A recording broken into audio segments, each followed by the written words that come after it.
And now, please welcome David Asher, Timothy Jones, and moderator Elyse Rosenblum.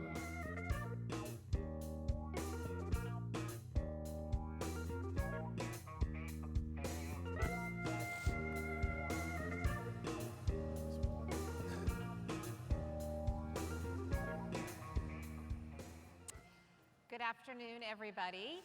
Thanks for having us. I'm Elyse Rosenblum, principal with Grads of Life.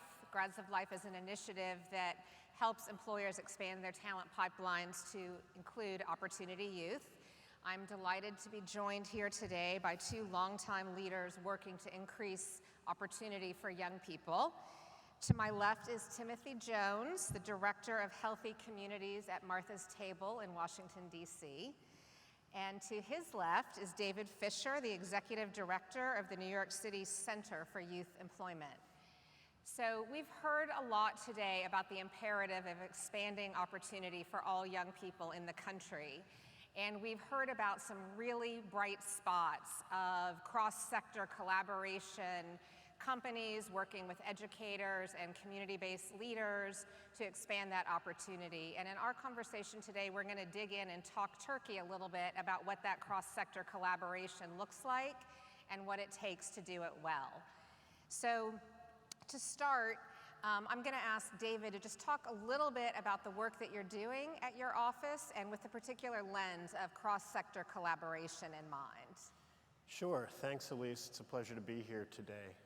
So the Center for Youth Employment is a new office created by Mayor de Blasio and the First Lady, Chirlane McCray. It's a project of the Mayor's Fund to Advance New York City, and its role really is predicated on the idea that helping our young people to access all the opportunities of a dynamic labor market is not solely, cannot be solely the responsibility of government, nor of the private sector, nor of philanthropy, nor of the nonprofit community, but really takes all of us working together. Excellent. Timothy, tell us a little bit about the work that you lead at Martha's Table. Well, Martha's Table, we're a community-based organization in Washington, D.C. We focus on education, food, and opportunity. My particular role as the Director of Healthy Connections, I oversee middle and high school, summer, and after-school programming. And so our cross-sector collaborations are mainly with our Department of Employment Services in Washington, D.C., as well as schools. Excellent. So, David, in your work, you all are very involved in facilitating collaboration among the various actors that you named. Can you tell us a little bit about what you see as some bright spots in that collaboration and what you're seeing that's working well so far? Certainly. I think the thing that I've been most encouraged by, and I mean, we're certainly not there yet, but I think that we're on the way, is that employers really have begun to shift in New York City from this idea of working with young people as something they approach with trepidation, and if at all with the motivation of, well, this will look nice in our annual report or help us achieve our corporate social responsibility gains, to really understanding some of the value that young people can bring both in terms of culture and in terms of the objectives of the organization. Year by year, I feel like we're beginning to turn some skeptics into champions, and at some point, our notion is that a tipping point will be reached, and then this will become a norm. That's certainly work that we're focused on at Grads of Life, and a lot of our work involves bringing employers and educators or community-based organizations together to figure out where the common ground is and helping the employer meet their talent needs and helping the community-based organization place young adults in meaningful career path employment. But we certainly see in our work that it takes each side coming together and really understanding both what's in it for them and what's in it for their partner. That's right. Timothy, I wonder if you can talk a little bit about from where you sit, what are some of the things that you found that works well as a community-based organization, thinking about that kind of collaboration? I think one of the points that worked really well in transforming our approach was actually infusing youth development as an underpinning of beginning to build what is workforce development and being able to create sort of a separation where you would have work readiness, which would then lead into work experience. Because one of the things that we have been talking about coming from a community-based perspective is that it's one thing to give an opportunity, but in order to fulfill that opportunity, you also have to give supports. And so working with our local Department of Employment Services, really helping them begin to shape what is that framework of youth development. And so when the program starts for the 14 and 15-year-olds, it focuses on work readiness.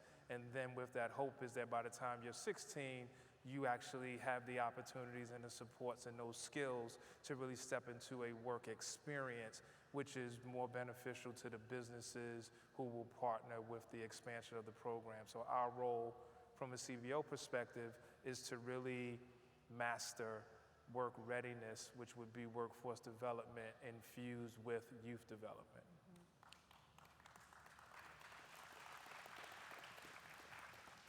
David, when you think about some of the employers in the city that you've been working with, what's driving them to come to the table and think about new ways of partnering across sector?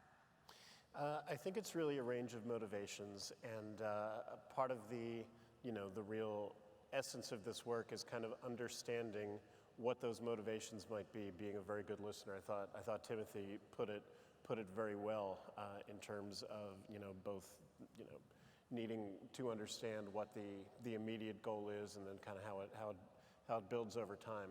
As I said, many kind of start from the perspective of either corporate social responsibility or perhaps responding to a call to action, as Mayor de Blasio made in the summer of 2015 when we expanded one of our competitive internship programs from 475 the previous year to 1,035 last year, and then it went up over 1,500 this year.